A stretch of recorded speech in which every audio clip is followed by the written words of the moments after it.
გამარჯობა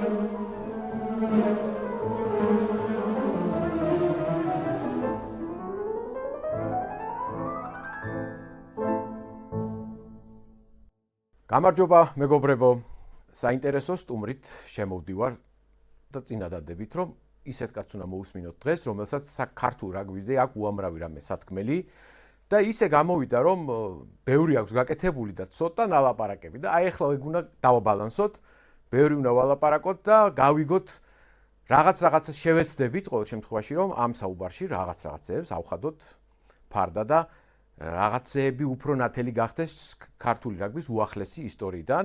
ბევრს აღარ გავაგზავნებ, წარმოგიდგენთ მილტონ ჰეიგი, საქართველოს ნაკრების ყოფილი მთავარი მწვრთნელი და გადავედი ახლა ინგლისურზე. სხვა გზა არ არის. კეთილი იყოს თქვენი დაბრუნება საქართველოში. მიხარია თქვენი კვლავ ხილვა. უკვე 5 წელია რაც აქეთ არ ყოფილხართ, ხომ? კი, 5 წელია. თქვენი ჩამოსვლის მიზეზით დავიწყოთ. მოგენატრეთ? თუ ქართული ღვინო მოგენატრეთ, ან იქნება აქაური სამანქანო მოძრაობა. არა, მოძრაობა ნამდვილად არ მომნატრებია. დღეს ჩემი საქმის ძირითადი ნაწილი მსოფლიო რაგბისთვის მუშაობაა. ამ საქმის გარკვეული წილი ტონგას კაცთა და ქალთა გუნდებთან მუშაობაზე მიდის. წლების განმავლობაში პერიოდულად მათი კონსულტანტი ვარ. მათი სურვილი იყო აქ ჩამოვსულიყავი და ჩრდილოურ ტურნეზე დავხმარებოდი. თავიდან პირველ 2 კვირაზე იყო შეთანხმება, რაც რუმინეთთან და ამერიკის შეერთებულ შტატებთან ტესტს გულისხმობდა. თუმცა პირველი კვირა გამოვტოვე, რადგანაც ახალ ზელანდიაში სხვა საქმით ვიყავი დაკავებული. ახალი ზელანდიის ბარბაროსებს წვრთნიდი. ამიტომ შევთავაზე, რომ ბოლო 2 კვირა ვიქნებოდი ტონგის გუნდთან ერთად. ამ შემთხვევაში საქართველოშიც მიწევდა ჩამოსვლა და ეს ჩემთვის ძალიან სასიამოვნო იყო. გამოდის, რომ სამწვრთნელო პრაქტიკით ისევ ხართ დაკავებული. ჩემი საქმის დიდი ნაწილი კონსულტანტობაა, თუმცა როცა საჭიროა მწვრთნელობისთვისაც მზად ვარ. ისევ მომწონს ხელების დასვაში გადაშიქნა. ხო, ეს უნდა მეკითხა. ლევან მაისაშვილსაც იგივე ვკითხე. არ გენატრებათ მწვრთნელობა? ვფიქრობ, ეს ყოველთვის გენატრება. თუმცა ცხოვრების განმავლობაში ეს საქმე საკმაოდ დიდი დოზით ვაკეთე. ამავე დროს, ერთი რამ საიდანაც დიდ სიამოვნებას ვიღებ ისაა, რომ სხვა მწვრთნელებს გადავცემ ჩემს გონებაში დაგროვებულ დიდ ცოდნას. არა მხოლოდ მწვრთნელებს, არამედ მთელ პროგრამას, სრულ ვერტიკალს ვეხმარები გაუმჯობესებაში. იმას, რომ გუნდებმა და ფედერაციებმა უკეთ იმუშავონ და გეგმები უკეთ შეასრულონ. მოდი თქვენ საქმეზე ცოტა მეტი ვილაპარაკოთ. რას მოიცავს კონსულტანტობა? ძირითადად რომელ სფეროებში ერევით? ყველაში. უფრო კავშირის სტრუქტურაზე მუშაობთ თუ გუნდის? კავშირის სტრუქტურაზე. ეს ძირითადად მაღალი მიღწევების განხრას ეხება. მსოფლიო რაგბიში ჩემი თანამდებობა სწორედ მაღალი მიღწევების კონსულტანტია. როდესაც ამა თუ იმ კავშირის მუშაობას უყურებ, პირველ რიგში მის ინფრასტრუქტურას და რესურსებს უნდა მიაქციო ყურადღება. ასევე იმ ადამიანების კვალიფიკაციას, ვინც ამ ინფრასტრუქტურაში მუშაობს.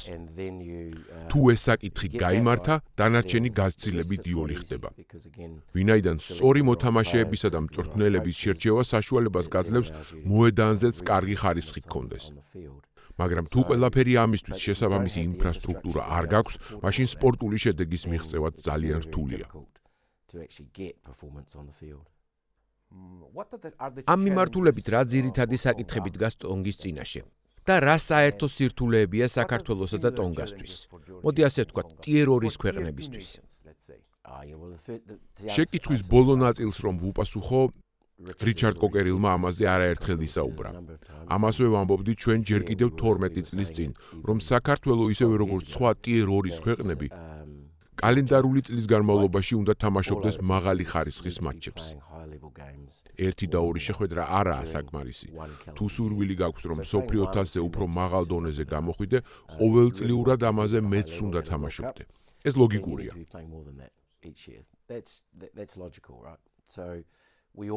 ეს პრობლემა ყველასთვის საერთოა, იქნება ეს ტიერ 2-ის თუ ტიერ 3-ის ქვეყანა.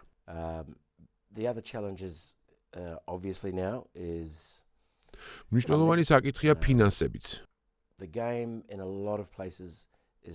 ბევრგან თამაში ვერ ახერხებს მასში ჩადებული ინვესტიციის დაბრუნებას.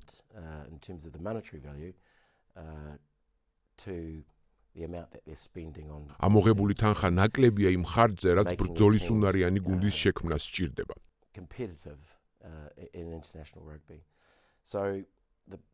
ბევრი ქვეყანა, მათ შორის ტონგაც ამ საკითხის წინაშე დგას.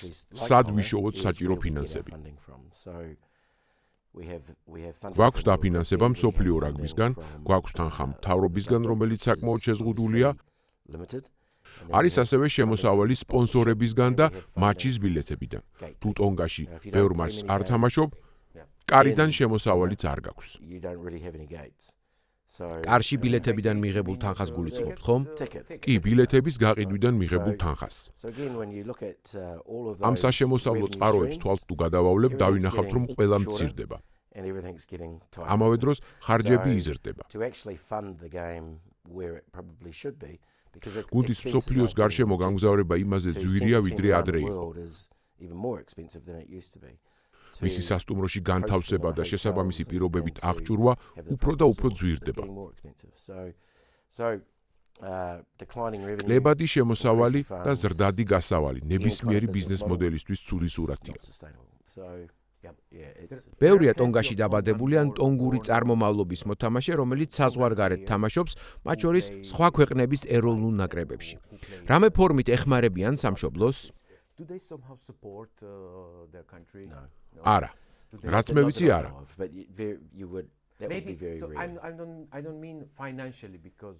ფინანსურ დახმარებას არ გულისხმობ, ვინაიდან რაგბიში არც ისე დიდი ფულია. დახმარებაში გულისხმობ ტონგის ლობირებას, თამაშების დაგეგმვას, საწვრთნელ შეკრებებს.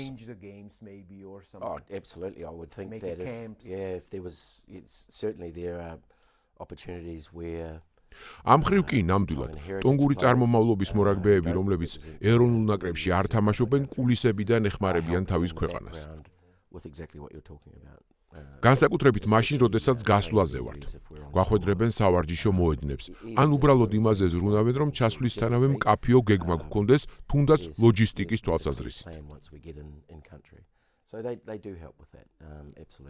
ეს ყველაფერი ძირითადად სცენის მიღმა ხდება.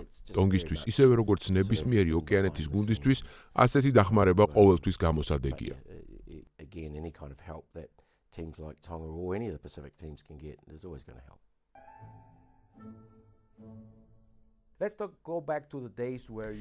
მოდი იმ დროს დავუბრუნდეთ, როდესაც საქართველოს ნაკრების მწვრთნელად დაგნიშნეს.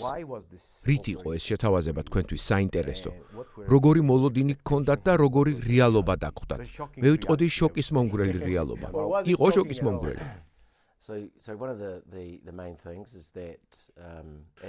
იმ მომენტისთვის ახალი ზელანდიის რაგბის კავშირთან მქონდა მოლაპარაკება სუპერ რაგბის გუნდის მწვრთნელობაზე. თქვენ მანამდე ჩიფსში მუშაობდით, ხომ ასეა? კი, განვითარების გუნდში ვიყავი. და ნელ-ნელა ზედა მთავარი გუნდისკენ მივდიოდი. 2011 წლის მსოფლიო თასის შემდეგ გიორგი ნიჟარაძემ ახალი ზელანდიის რაგბის კავშირს მიმართა რომელიმე ადგილობრივი მწვრთნელისთვის გაეწია რეკომენდაცია. სუპერ რაგბისთან მოლაპარაკებების პარალელურად რაგბის კავშირმა შემომთავაზა საქართველოს ნაკრებში მუშაობის ვარიანტიც განმეხილა. რომელი ჯორჯია, შეერთებული შტატები? ისეთივე რეაქცია მქონდა როგორც ყველას. ნარახი მქონდა საქართველოს ნაკრების გამოსვლა 2011 წლის მსოფლიო თასზე და მომწონდა მისი ფორვარდები. კერძოდ კი მამუკა. წავიდი სახლში. ჩავატარე საშინაო კვლევა. აზრი ვკითხე უფროს. ჩვენი ქალიშვილი მაშინ ტანმოვარჯიშე იყო, ამიტომ ჩემი მეუღლე სიხარულით შეეგება ამ ამბავს, რომ ჩვენი შვილი აღმოსავლეთ ევროპის ტანვარჯიშის სკოლის გავლას შეძლებდა. ეს ქვეყანა ნამდვილად არაა საუკეთესო ადგილი ტანვარჯიშისთვის.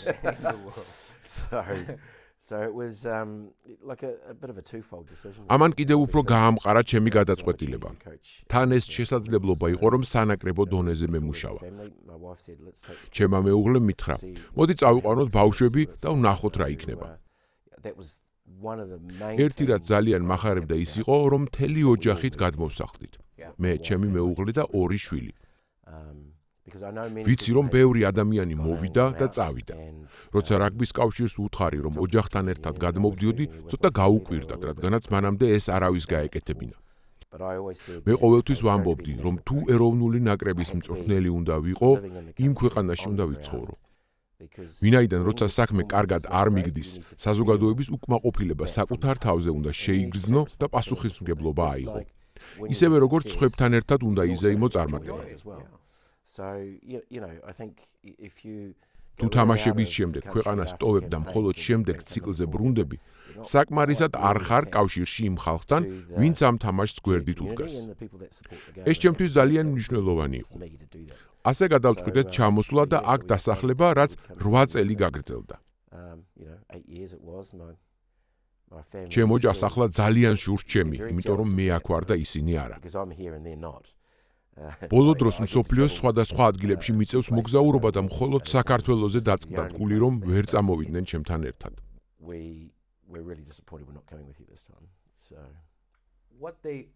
ყველაზე მეტად რა შეუყვარდათ? თქვენს რა საკვირველია? ის მხარდაჭერა და სიყვარული, რაც ქართველი ხალხისგან მივიღეთ. აქ ძალიან კარგი მეგობრები შევიძინეთ. ჩვენმა გოგონებმა ცხოვრებისეული განვითარების დიდი ეტაპი გაიარეს. მათ აქ არაჩვეულებრივი დრო გაატარეს და ყველა მათი მოგონება გარდა ალბათ სამანქანო მოძრაობისა უაღრესად დადებითია. აქ ცხოვრების წლებმა მათ ერთი ცუდი მოგონებაც კი არ დაუტოვა.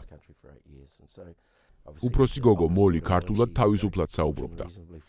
კი, მეც მახსოვს რომ კარგად ლაპარაკობდა.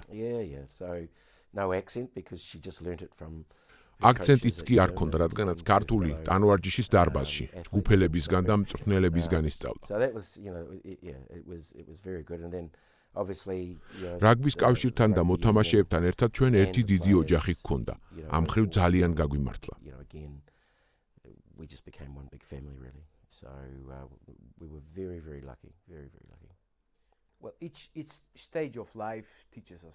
ცხოვრების თითოეული ეტაპი რაღაცას გვასწავლის. ზოგი გვაუმჯობესებს, ზოგი გვაბრძენებს.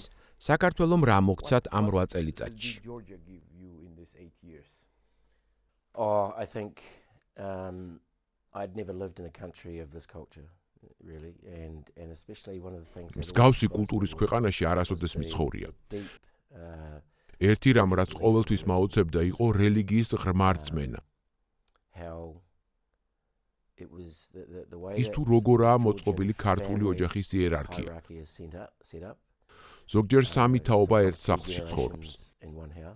ეს ძალიან გავს ახალი ზელანდიის მაორულ კულტურას, რომელსაც მეც ვეკუთვნი. ასევე ოკეანურ კულტურას, იქნება ეს ფიჯი, სამოა თუ ტონგა.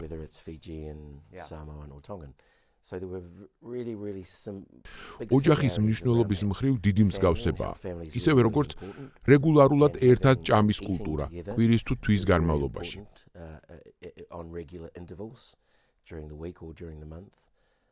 ამ მსგავსებებმა ძალიან გამაკვირვა. შემდეგ როცა ენა ვისწავლე, შევამჩნიე, რომ მაორულში ხმოვნების წარმოთქმა ა, ე, ი, ო, უ ზუსტად ემთხვევა ქართულს. ამ ყველაფრით ძალიან გაკვირვებული დავრჩი. რაღაცით სახლში დაბრუნებას გავდა.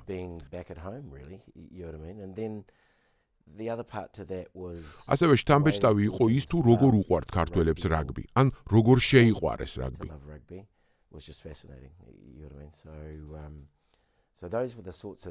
ასე რომ კულტურა, ენა, აქ ღვინის და სამზარეულოს მდიდარი ტრადიციაა. ეს ყველას ძალიან მოგვეწონა ჩვენი ოჯახის თითოეულ წევრს.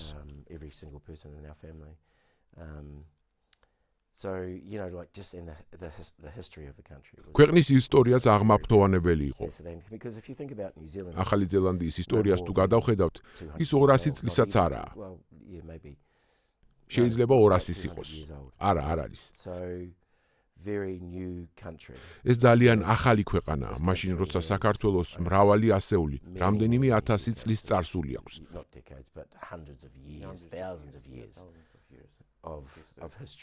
8000 წელია აქ ღვინოს აყენებენ.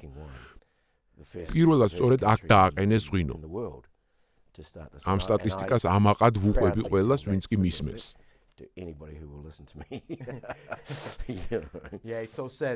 როგორი სევდიანია, როცა 3000 წლიანი ისტორია გაქვს და მაინც პოსტსაბჭოთა ქვეყანა ხარ. უკეთესიც უნდა მოგვეხერხებინა. მახსოვს თქვენი პირველი თამაში. არა. პირველი არა, ის მთლად სასიამოვნო არა. არა, ნამდვილად არის. პირველი დიდი გამარჯვება სამოას წინააღმდეგ. კი, 2013-ში. რომელიც არ იყო მხოლოდ დიდი გამარჯვება თქვენთვის ან გუნდისთვის, ეს იყო დიდი გამარჯვება საქართველოსთვის. სწორედ ამის შემდეგ დაიწყო დიდი ცვლილებები. მე ასე ვხედავ. არ ვიცი შიდა დეტალები, მაგრამ ასე მგონია. სამოა მაშინ რეიტინგში მერვე ადგილზე იყო.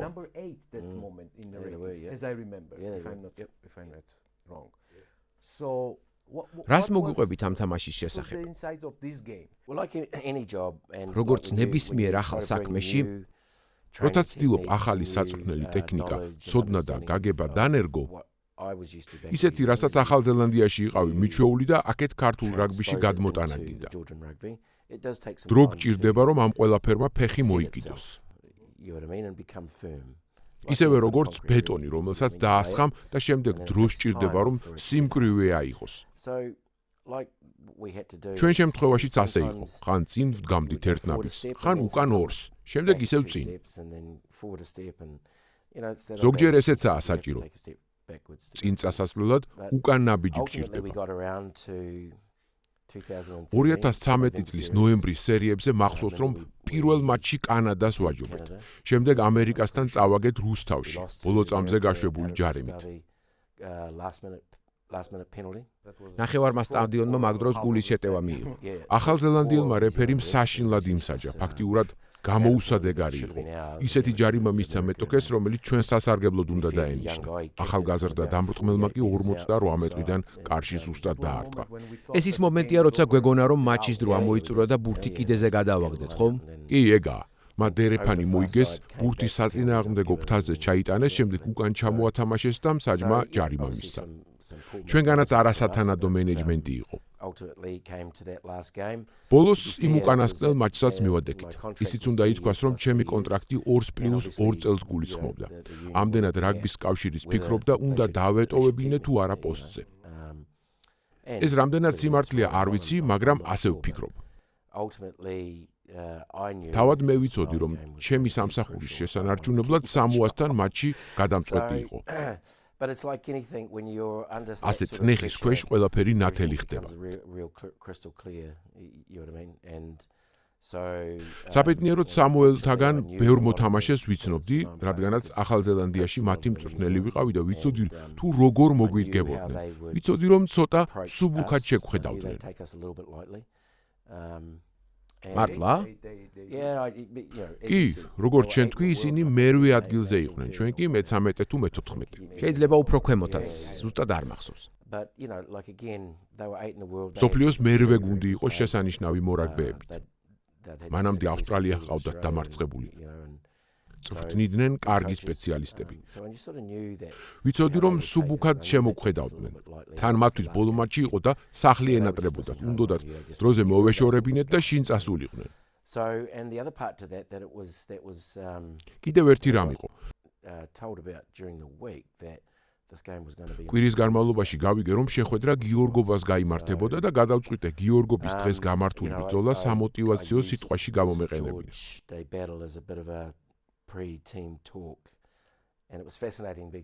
მოთამაშეები მოდიოდნენ და მეუბნებოდნენ, არ ვიცოდით შენ ამის შესახებ თუ იცოდიო.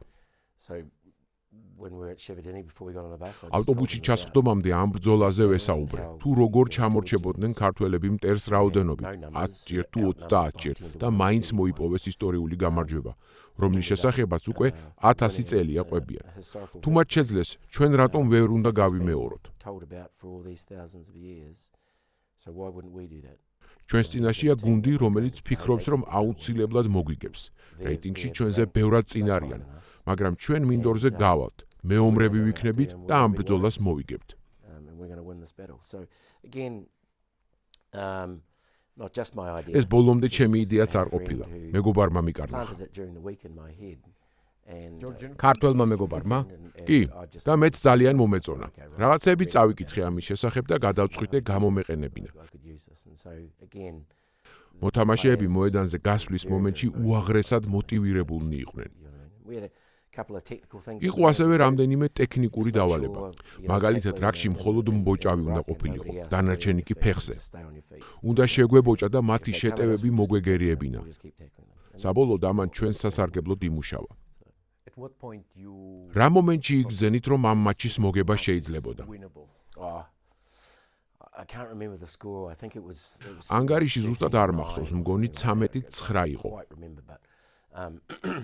არა, ვიდრე თამაში არ მორჩა, დარწმუნებული არ ვიყავი, რომ მოვიგებდით. ძალიან ემოციური მომენტი იყო, ვინაიდან ის წნეხიც მქონდა, რომ სამსახური უნდა შემენარჩუნებინა. ჩემმა მეუღლემაც იცოდა, რადგანაც ჩემი ეჭვი მასაც გავუზიარი. მახსოვს მწვრთნელის კაბინიდან ქვემოთ ჩამოვედი. იქვე მარჯვნივ ჩემი ოჯახი და მეგობრები დავინახე და ცრემლიც კი წამომივიდა. ძალიან ბედნიერები ვიყავით.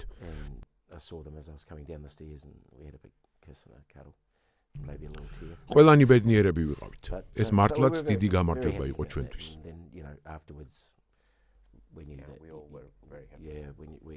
The players was just ecstatic because it was a big victory for us. It was. ჩემი შეხედულებით არსებობს საკვანძო მატჩები, რომლებმაც განვითარების მიმართულება უკეთესობისკენ შეცვალეს. იყო შეხვედრები, რომლებიც დავთმეთ, მაგრამ მათ მაინც დადებითი გავლენა ჰქონდათ. მაგალითად, მატჩი ირლანდიასთან 2007 წლის მსოფლიო თასზე. დაუმარცხდით, მაგრამ ამ თამაშს დიდი მნიშვნელობა ჰქონდა. ამ შემთხვევაში კი მადლობა ღმერთს გავიმარჯვეთ და ამას სერიოზული ცვლილებებიც მოჰყვა. ფიქრობ ამ გამარჯვებამ გაამყარა ის აზრი, რომ მე მეტი დრო და ნდობა მჭირდებოდა. ერთი რაც რაგბის კავშირის მხრიდან შეიცვალა, ის იყო, რომ მათ გაუჩნდათ ნდობა ჩემი საქმის მიმართ. რაში მდგომარეობდა თქვენი საქმე? რას აკეთებდით? როგორი იყო თქვენთვის საბოლოო სურათი, თქვენს ხელთ არსებული რესურსებიდან? ახალი ზელანდიისგან განსხვავებით, აქ არ ყავდათ მაღალი სათამაშო უნარებით აღჭურვილი მორაგბეები, თუმცა მათ ჰქონდათ დიდი გული და ფიზიკურობა. რას აშენებდით? მოდი ერთად დავინახოთ დიდი სურათი თუ საით მიდიოდით.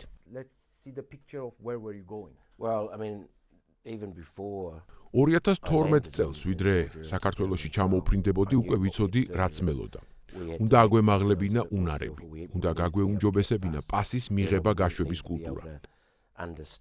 უნდა გვესწავლა, როგორ მოგვეხსნა წნეხი, როდესაც ამ წნეხის ქვეშ ვიყავით. თამაში უკეთ უნდა გვემართა. ვგულისხმობ თამაშის მმართველებს, ცხრეებს, ათებს, ფულბეკებს. შუამარბებსაც თავისი როლი უნდა ჰქონოდათ.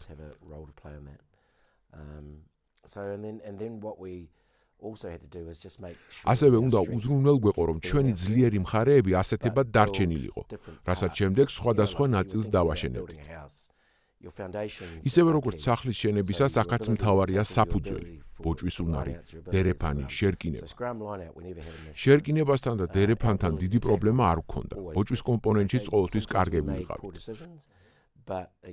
ზოგჯერ მცდარ გადაწყვეტილებებს ვიღებდით, მაგრამ ჩვენს ფიზიკურობაში ეჭვი არასოდეს არავის შეუტანია. როგორც აღნიშნე, მნიშვნელოვანი იყო, რომ უნარები უნდა გამოგვეყენებინა, რაც საშუალებას მოგვცემდა უფრო ტაქტიკურად გვეფიქრა, თუ როდის დაგვედო მეტოქეზე წნეხი და როდის შეგვესუსტებინა. ჩვენ გვჭირდებოდა თამაშის უფრო სრული გაგება. მე და ჩემნაირები ამას 4 წლის ასაკიდან ვსწავლობთ. ქართული რაგბი. რაგბის კავშირი მხოლოდ 60 წლისაა. ის 1964 წელს, ჩემი დაბადების წელს დაარსდა. თუ ამ კუთხით შევხედავთ, ქართული რაგბი ჯერ ძალიან ახალგაზრდაა. ამდენად თამაშის გაგებაც შედარებით მოკრძალებულია. In this country, people only knew what they knew. You know what I mean, in terms of how the game should be played. And especially it's not football. It's not that.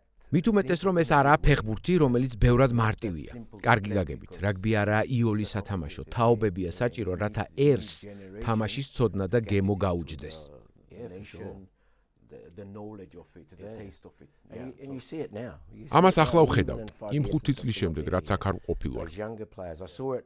მაშინაც კი, როცა აქ ცხოვრობდი, 14 წლის მორაგბეები უკვე ავლენდნენ პასის, ფინტის, სირბილის კარგ უნარებს.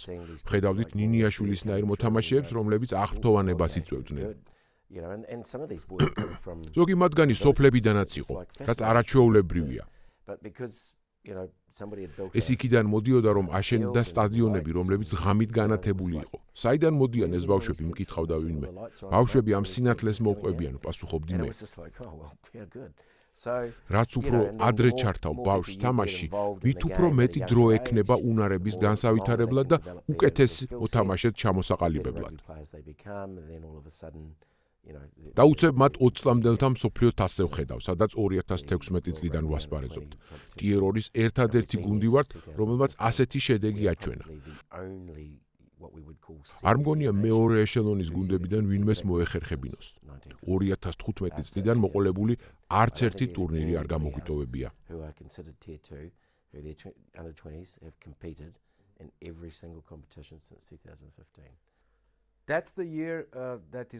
ეს ის წელია, რომელიც ქართული რაგბის ოქროს ხანად ითვლება, განსაკუთრებით შერკინების ნაწილში.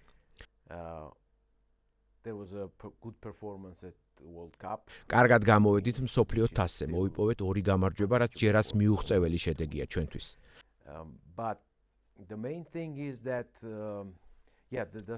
იხსენებენ იმ ლეგენდარულ შერკინებას, რომელიც ყველას თელავდა.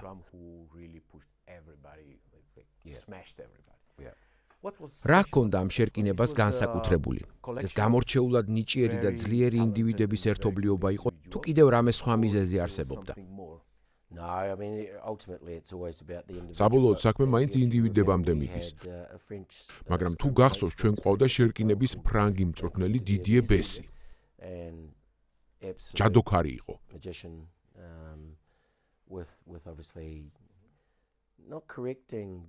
დიდი შესწორებები კი არ შეჰქონდა, არამედ მცირე კორექციებს აკეთებდა, რაც ძალას გვმატებდა. ფეხის პოზიცია, სიმაღლე. შეკვრა ალბათ. კი.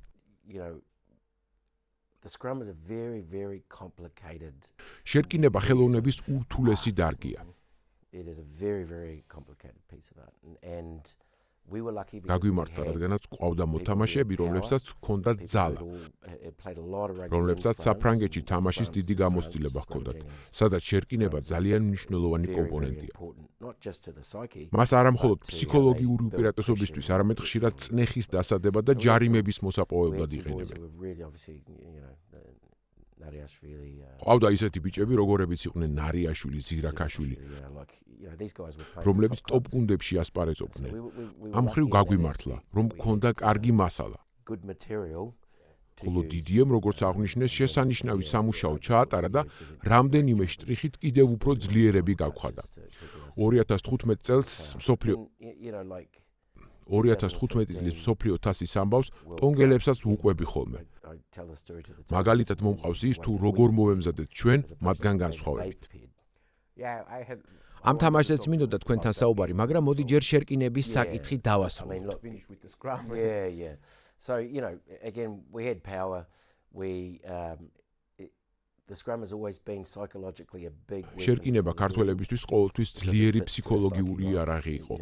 ვინაიდან ეს ჩვენს ფსიქიკას კარგად ეწყობა. ამას ყოველთვის ვერ გააკეთებ, მაგრამ როცა შეგიძლია რომ მეტოქე მიწოლით დაწნეხო, ეს იარაღი უნდა გამოიყენო.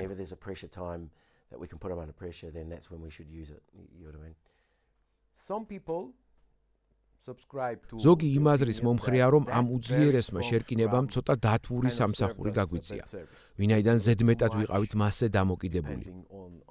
და თუ ერთ დღეს ის აღარ იმუშავებდა, გასაჭირში აღმოჩნდებოდით. რაც უნდა ვაღიაროთ, მოხდა კიდეც.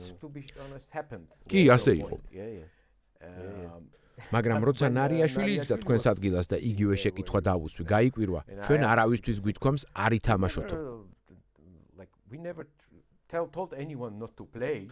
კარგი შერკინება ხელს არაფერს უშლისო.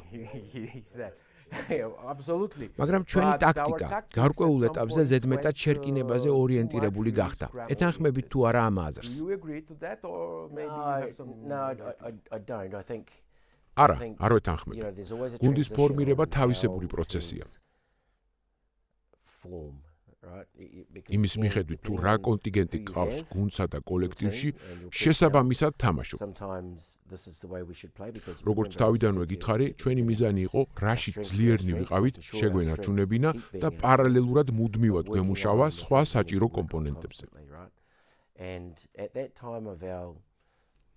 იმ დროს სწორედ ამაში ვიყავით ძლიერი, დერეფანში, მოლში და შერკინებაში.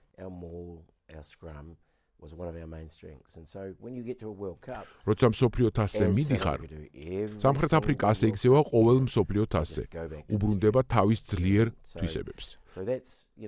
3 წლით ადრე ვცდილობდით თამაში გაგვეფართოვებინა, თუმცა როცა დრო მოვიდა ვთქვი, კი, ამ კუთხით უკეთესები გავხდით, მაგრამ ახლოვდება პლანეტის პირველობა, სადაც 2 თამაშის მოგება გვინდა. ამიტომ კარგები უნდა ვიყოთ იმაში, რაშიც ტრადიციულად კარგები ვართ. ესაა დერეფანი, მოლი, შერკინება. და ეს უნდა გამოვიყენოთ, რაც შეიძლება დიდი დოზით. იმ ორი მოსაგები მატჩიდან ერთ-ერთი სიმბოლურად სწორედ ტონგასთან იყო. რა იყო დაგეგმილი იმ შეხვედრისთვის? როგორც ტონგელებსაც უთხარი, ვიცოდი, რომ მათზე უკეთ მოვემზადებოდით. ვიცოდი, როგორც მიუდგებოდნენ მომზადების პროცესს. უფრო მსუბუქად? ვიცოდი, რომ ისე მონდომებით არ ივარჯიშებდნენ, როგორც ჩვენ. ეს უბრალოდ ვიცოდი. ამ წიგნის დასაწყისი სწორედ ეს ამბავი იყო. ჩვენ ტონგასთან 1 წლით ადრე დავმარცხდით თბილისში. 2014 წელს. ამ მატჩის მერე პრეზიდენტს უთხარი, რომ ეს მარცხი იმდენად არ მაღელვებდა. რატომ მომკითხა? იმიტომ რომ გაისად, როცა მსოფლიო თასზე შევხვდებით, ისინი ჩვენზე იმდენად არ კონცენტრირდებიან თქო. მაშინ უკვე ვიცოდით, რომ მსოფლიოზე ჯგუფში ერთად ვიყავით. უთხარი ეს ფაქტორი ჩვენ სასარგებლოდ იმუშავებს თქო. დაუბრუნდეთ მოსამზადებელ შეკრებას. ბიჭებს მიმართე. ისინი აკეთებენ ამას, ჩვენ ვაკეთებთ ამას. თუ მსოფლიო თასზე ტონგასთან გიწევს თამაში, სასურველია რომ ეს ტურნირის ბოლოს არ მოგიწიოს. ვინაიდან ისინი თამაშიდან თამაშამდე უმატებენ. ყოველთვის ასე. უკეთესია თუ მათთვის ეს პირველი მატჩი იქნება. ამაში გაგვიმართლა. დიახ. ამიტომ ჩვენი მოსამზადებელი ეტაპი იქნება გასაღები ამ თამაშის მოსაგებად. რათა შეხვედრის მომენტში ისეთ დონეზე ვიყოთ, რომელზეც ისინი ჯერ არ იქნებიან ასული. და ეს მოგცემს საუკეთესო შანსს. 3 თვე ამაზე ვილაპარაკეთ. ყოველთვის როცა ბიჭებს სავარჯიშო მოტივაციის ნაკლებობას შევატყობდი, ტონგას ვახსენებდი. მათზე მეც ვემზადებით და მათზე უკეთესები ვიქნებით. ასე უნდა მოვიგოთ თამაში. გამოდის რომ ახლა თქვენი საქმე სწორედ ამის გამოსწორებაა ტონგის ნაკრებში. რომ მეტი და უკეთ იმუშავა. უშინ ამან არ იმუშავა. იმ გუნდიდან ბევრ ტონგელს ვიცნობდი, რადგანაც მათ ახალ ზელანდიაში ვწვრთნიდი. მოვიდნენ და მითხრეს, თქვენზე არც კი ვფიქრობდითო. ვიცოდი რომ არ იფიქრებდით თქო, პასუხობდი. მათ მიზანში არგენტინა ყავდათ ამოღებული და მასზე იყვნენ გადართულები. ვიცოდი რომ ასე იფიქრებდნენ და არა ქედმაღლობით, არამედ შეუფასებლობით. ხო, შეუფასებლობით შემოქმედავდნენ. კარგი შანსი გქონდა. სტატისტიკით რაც მახსოვს, 36% ბურთის ფლობა და 31% ტერიტორია გქონდა. შევასრულეთ 227 ბოჭვა. გონი არ არსებობს გუნდი, რომელმაც მსოფლიო თასის მატჩი ამდენი ბოჭვა შეასრულა და თან თამაში მოიგო.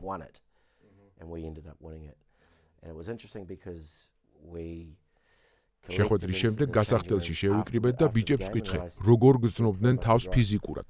შეეძლოთ თუ არა კიდევ ეთამაშათ რამდენიმე წუთი. მიპასუხეს, რომ კიდევ 9 საათს თავისუფლად ითამაშებდნენ.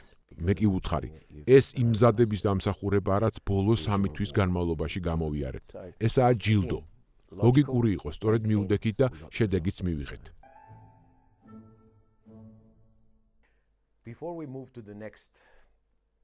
ვიდრე მომდევნო მსოფლიო თასზე გადავალთ, შეგახსენებთ, რომ გვყავს პარტნიორი, TBC ბანკი, რომელიც ალბათ გეცოდინებათ.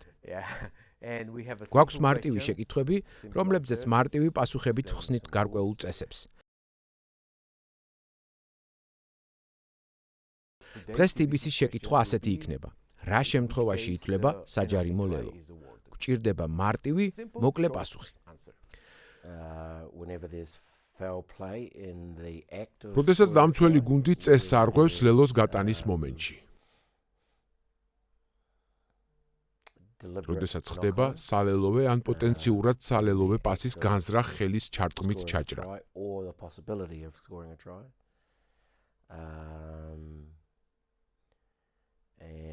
კიდევ რა არის? მოდი ზოგადად ვთქვათ, ეს ის შემთხვევაა, როდესაც რომ არა ჯარიმა, ლელო აუცილებლად დაიდებოდა. ზუსტად, ჯარიმის გარეშე ლელო დაიდებოდა. ეს დარღვევა რომ არ ყოფილიყო, შემტევი გუნდი ლელოს გაიტანდა. სწორედ ასე დროს თვლიან მსაჯები საჯარიმო ლელოს. ისე როგორც გუშინდელ მატჩში, რომელიც მგონი ცოტა საეჭვოა. კი, შეიძლებოდა ამაზე დავა. მიდიოდა თუ არა ბურთით ამოცას ხელში.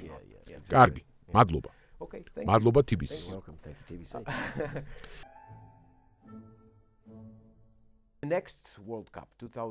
შემდეგი მსოფლიო თასი 2019 წლის.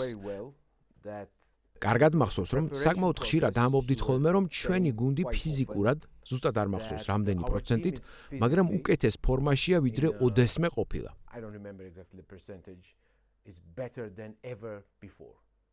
ალბათ ციფრებს უყურებდით და ამის თქმის საშუალებას ეს გაძლევდათ. მაგრამ რაღაც მაინც არ წავიდა ისე, როგორც მოველოდით.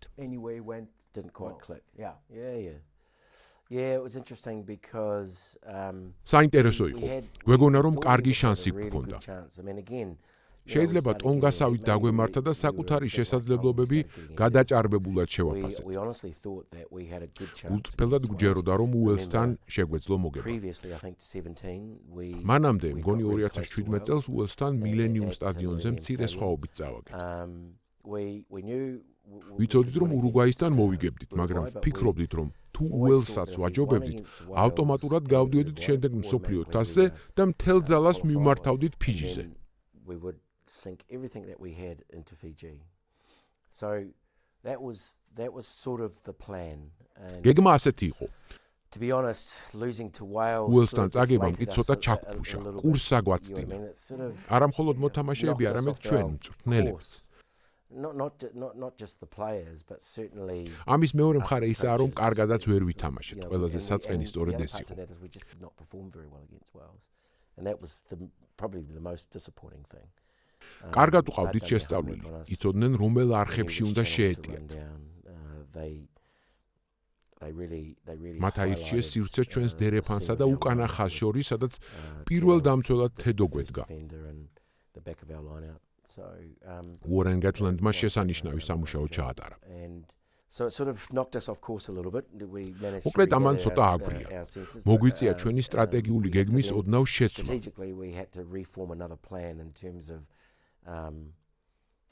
ურუგვაი კარგ ახნის დაგეგმილი იყო და ვიცოდით იქ რა უნდა გაგვეკეთებინა. ამის შემდეგ კი ისე უნდა დავლაგებულიყავით, რომ ფიჯისთვის მოგვეგვო.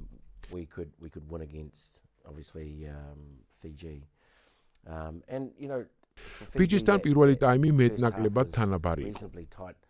მეორე ტაიმში წვიმა წამოვიდა და ჩვენც ვიფიქრეთ, რომ ეს ჩვენს წისქვილზე დაასხამდა წყალს. მოდი გადავიტანოთ თამაში მეტოქის ნახევარზე. შევქმნათ შერკინებები და მოლები და ჩავითრიოთ ეგრეთ წოდებულ ბნელ ადგილებში. ერთი რამ, რაც ბოლო წლებში ფიჯის შევამჩნია, ისაა, რომ მათი შერკინება საგრძნობლად გაუმჯობესდა. ნამდვილად ასეა. ორი წლით ადრე მათი შერკინების მწვრთნელს ვესაუბრე და მითხრა, რომ იპოვა ღონიერი ახალგაზრდები, რომლებსაც მოსწონთ შერკინებაში მიწვევა. მათი შერკინების ახალზელანდიელი მწვრთნელი ალანი საკმაოდ გონიერი კაცი იყო და ძლიერი შერკინება ააშენა, რამაც საკმაოდ დიდი პრობლემები შეგვიქმნა.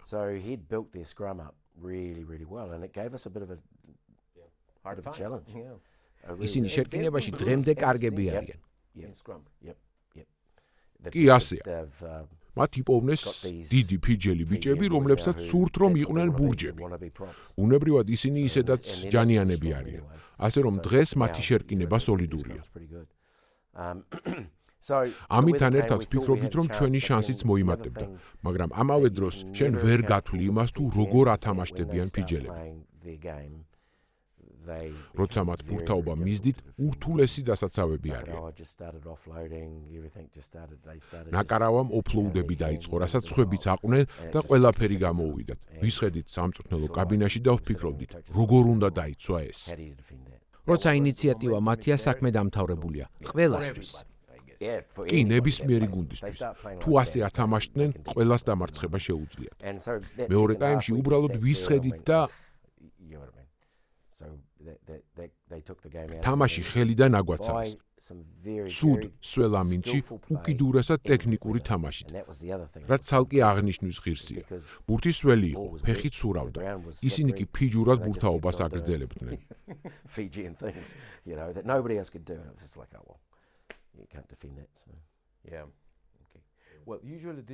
ზოგადად ეს მაგიდა ლუდით არის ხოლმე სავსე. მაგრამ ახლა მხოლოდ 2 ბოთლი დამრჩა. ბოლო დღეებში ჩაწერები მქონდა და გათავდა. ესაა ლუდი ბაიო, ჩემი კარგი მეგობრების მიერ დამზადებული. შემოგთავაზებ თუ თქვენთვის ძალიან ადრე არაა.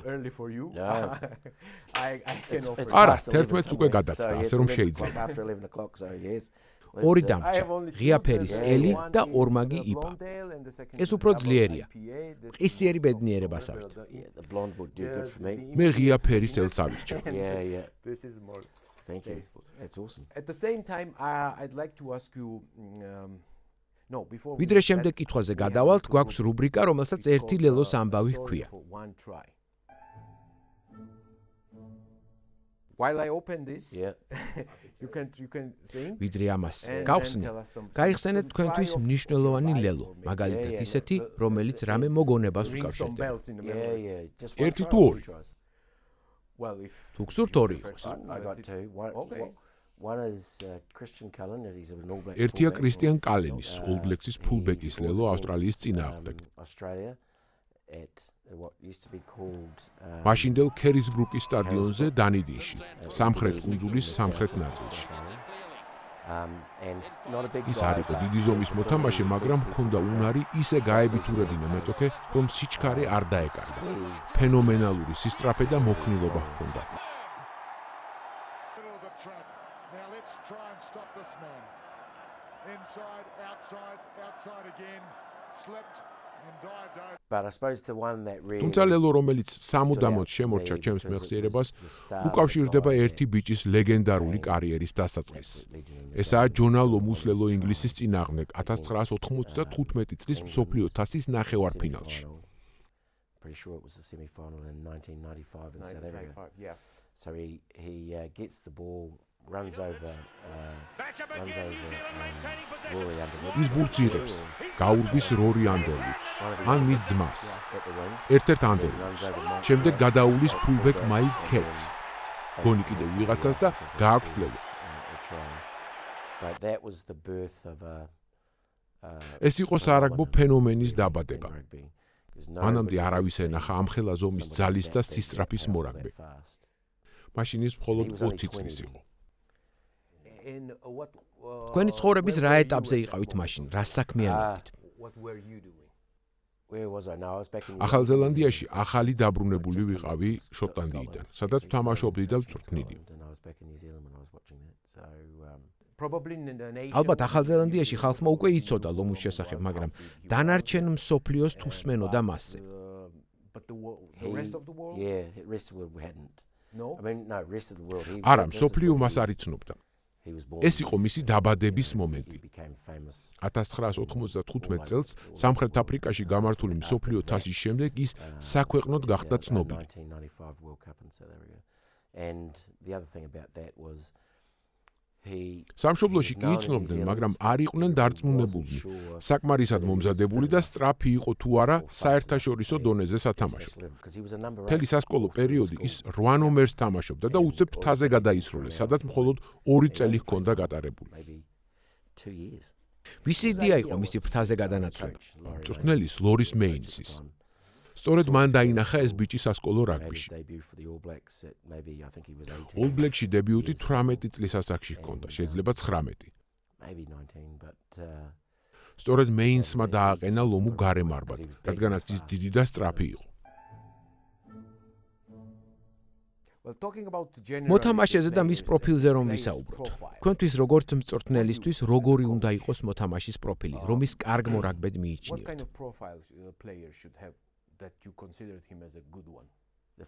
პირველი, რასაც ვუყურებდი, იყო ხასიათი, როგორია ის, როგორც პიროვნება. ეს ჩემთვის უმთავრესია. რაში ხედავთ პიროვნების ნიშნებს? ზოგად ქცევაში, his humility, თავმდაბლობაში, სურვილში აიღოს ძირს დავარდნილი ნივთი, დაეხმაროს სხვებს, სურვილში გახდეს უკეთესი და მუდმივად იმუშაოს საკუთარ თავზე, ისევ როგორც გვერდში დაუდგეს სხვებს.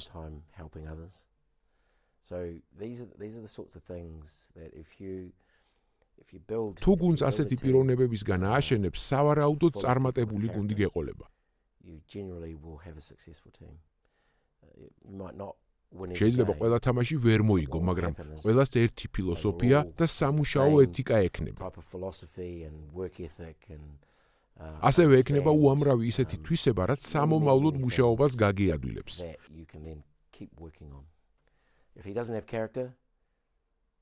ნიჭიერის რომ იყოს თუ ხასიათი არ აქვს, ჩვენთვის საინტერესო არაა. ნამდვილად ეს ხასიათების თამაშია.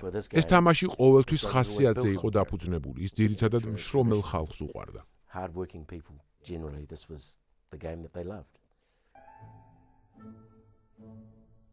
And talking about please enjoy it. Go on. Oh, shit. Okay. Myself. Already been drinking. ეს საქართველოა, ხომ იცით სადაც ხართ? დილიდანვე იწყება. ხო, დრო არ არსებობს. Yeah, talking about just a little ცოტა კიდევ და გაგიშვებთ, ვიცი რომ გეჩქარებათ. No problem. Yeah. ვცდილობ გავიგო თანამედროვე თამაში. განსაკუთრებით კი ვცდილობ გავიგო საით მიდის ის. მით უმეტეს წესებში ამდენი ცვლილების ფონზე. თან თამაში უკიდურესად ფიზიკური გახდა.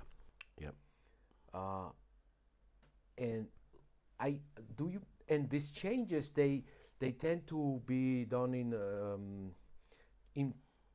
like to improve ეს ცვლილებები თამაშის აჩქარებას ემსახურება. ხედავთ ამ ცვლილებების საბოლოო წერტილს?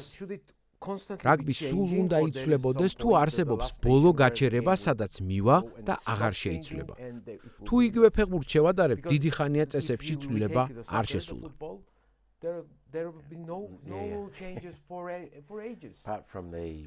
ეგრეთ წოდებულ ვარს თუ არ ჩავთვლით, ცვლილება საერთოდ არ ყოფილა. ზოგჯერ მეც მიჭირს ამ ცვლილებების არცში ჩაცვლომა. ფიქრობ, ვიდრე იქნებიან ადამიანები, რომლებიც ფულს იმაში აიღებენ, რომ მაგიდას მიუსხდნენ და ცვლილებები მოიფიქრონ, ეს ცვლილებები სულ გვექნება. მათ ხომ თავისი სტატუსი უნდა გაამართლონ. ხდის თუ არა ეს თამაში უკეთეს, არ ვარ დარწმუნებული.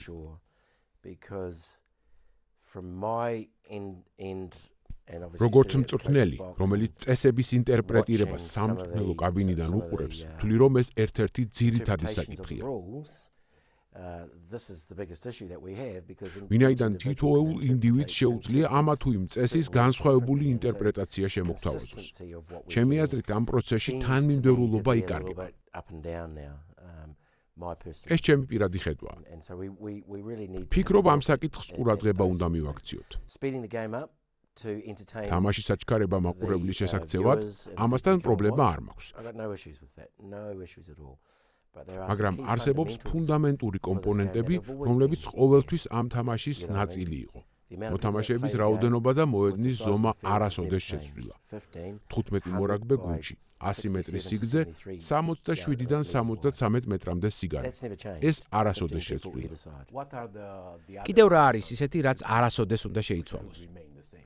Well, I think the team that's got the ball ვფიქრობ, რომ გუნდს, რომელიც ბურთს ფლობს, უნდა ჰქონდეს მეტი შესაძლებლობა, რომ შემტევი რაგბი ითამაშოს. მაგრამ როცა კეთდება ბოჭვა, იქ უნდა იყოს ბურთისთვის ბრძოლის თანასწორი გარემო. იგივე ხდება დერეფანსა და შერკინებაში.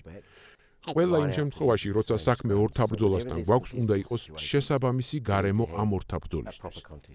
ჩემი აზრით, ეს არასოდეს უნდა შეიცვალოს. ვინაიდან სწორედ ეს განგვასხვავებს უამრავი სხვა სპორტისგან. იცით რა არის საოცარი? რიჩარდი იყო აქ. ის ინგლისელია და თქვა, რომ მას დიდად არ მოსწონს ეს ცვლილებები, მაგრამ მათ სამხრეთ ნახევარსფეროს მწვრთნელები ითხოვენ. ახლა კი კივი მწვრთნელი ზის აქ და არც მას მოსწონს. აბა ვინ თვლის ამ წესებს? არ ვარ დარწმუნებული, რომ სამხრეთ ნახევარსფეროს მოსწონს წესებში ცვლილებები. ჩვენ ალბათ უფრო მათ დავაბრალებდით, ვინც ამ წესებს ქმნის. ჩრდილო ნახევარსფეროს ხალხს. ერთხელ ყველანი უნდა შეხვდეთ, უბრალოდ ცოტა დიდი სივრცე მჭირდება. სამხრეთელები არც ისე ბევრნი ვართ იმ ჯგუფში, რომელიც ამ ცვლილებებს იგონებს. ბოლო 2 წლის განმავლობაში, რაც უფრო მეც ვმუშაობ ამ სფეროში, უფრო და უფრო ხშირად ვხედავ, რომ ძველი ხდება ახალი.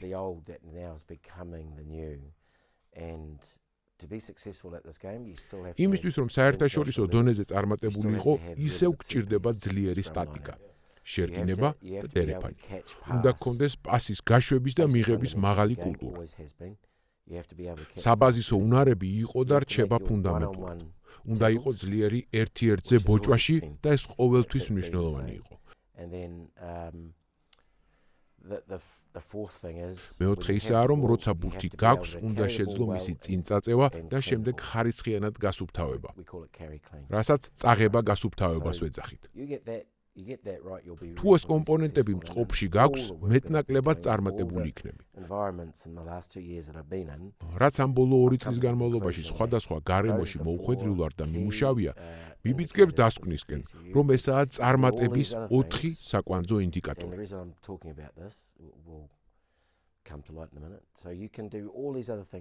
შეგიძლია უამრავი სხვა რამ აკეთო, რაც მწვრთნელებს ხშირად ჩაგვითრევს ხოლმე.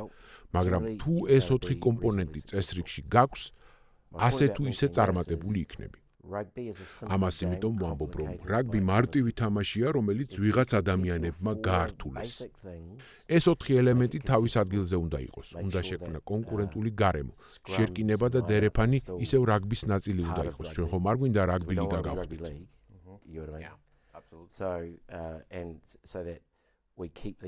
თამაში მრავალი ტიპის ადამიანისთვის უნდა იყოს და ბურთიან გუნდს უნდა ჰქონდეს საშუალება, რომ სანახაობა შექმნას.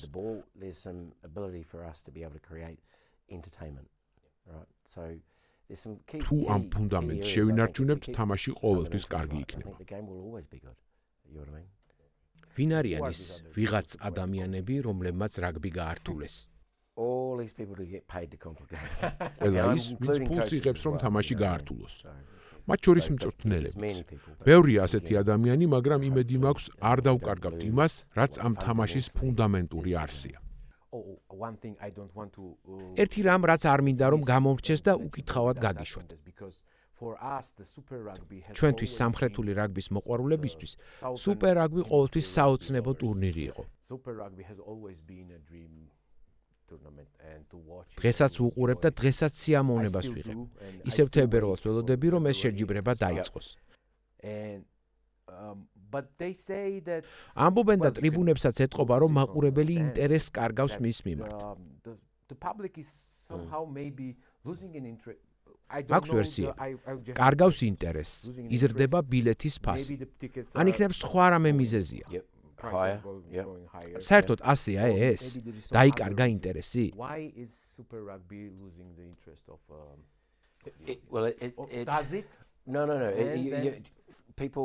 სტადიონზე სიარულს თუ განვიხილავთ, ნამდვილად დაიკარგა. ვინაიდან შეგიძლია თითოეული მატჩი საკუთარ სახლში მოკალათებულმა ტელევიზორში ნახო. მით უმეტეს მაისსა და ივნისში ცივა და ნოტი უამინდია. რა ძალა გადგა სტადიონზე წახვიდა.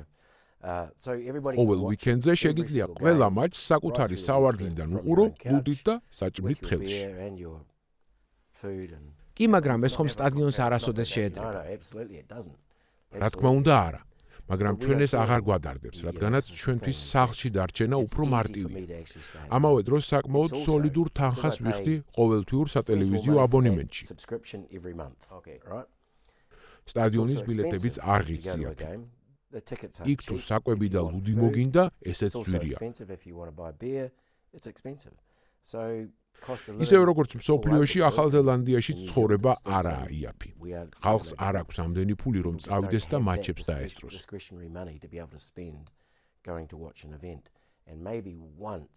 შეიძლება წელიწადში ერთხელ ან არც კი წავალ და მატჩს ცოცხლად ვნახავ. თან უფრო ადგილობრივი ჩემი ქალაქის გუნდის თამაშზე წავალ, რომელიც ქვეყნის პირველობაზე თამაშობს MPC-ში. და არა მაგალითად სუპერ რაგბის შეხვედრაზე ჩიფსის მონაწილეობით. So I might go and do that because it's a little bit cheaper and I don't have to. ჯერ ერთი უფრო იაფია და თან შორი მგზავრობაც არ მოგიწევს. ასე რომ არსებობს რიგი ინდიკატორებისა და მიზეზებისა თუ რატომ ვერ ვხედავთ ხალხს სტადიონზე. ერთადერთი გუნდი, რომელიც დღეს სტადიონებს ავსებს, ეს All Blacks-ია.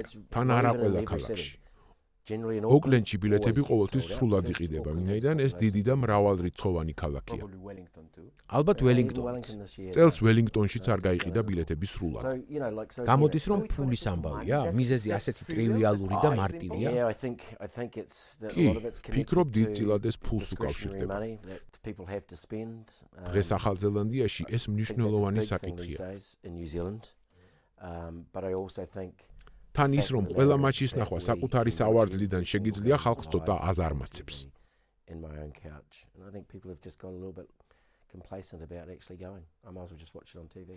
აღელვებთ ეს საკითხი ახალ ზელანდიაში, ცდილობენ ხალხის სტადიონზე მიზიდვას. წლებია ამას ცდილობენ, თუმცა ფორმულა ჯერ ვერ იპოვნეს. ამავე დროს ახალგაზრდებს ბევრი სხვა საქმიანობაც აქვთ. ისინი მუშაობენ, ყავთ მანქანები. ჩვენში კალათბურთიც და ფეხბურთიც ძალიან პოპულარულია.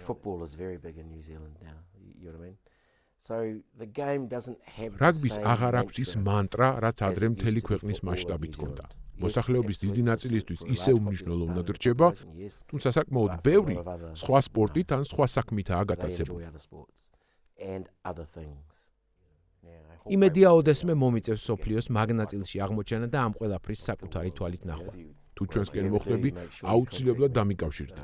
აუცილებლად თქვენ ერთადერთი ახალზელანდიელი ხართ, ვისაც ვიცნობ. შემიძლია კარგი ხალხით განაცდე. დიდი მადლობა მილტონ, ეს მართლაც საინტერესო და ჩამთრევი საუბარი იყო. მიხარია თქვენი გახსნილი და გაღიმებული დანახვა. როცა მთავარი მწვრთნელი იყავით, თქვენი პასუხისმგებლობები გამძიმებდა. აქამდეც გქონია ინტერვიუები ალბათ 10-12 წლის წინ, მაგრამ მე ეს მირჩევნია, იმიტომ რომ ასე წარმომიდგენია საუბარი რაგბიზე. ლუდით, ღიმილით, ფილოსოფიით. მადლობა ამისთვის.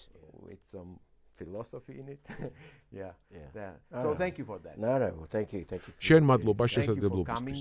მიხარია შენი კიდევ ერთხელ ნახვა.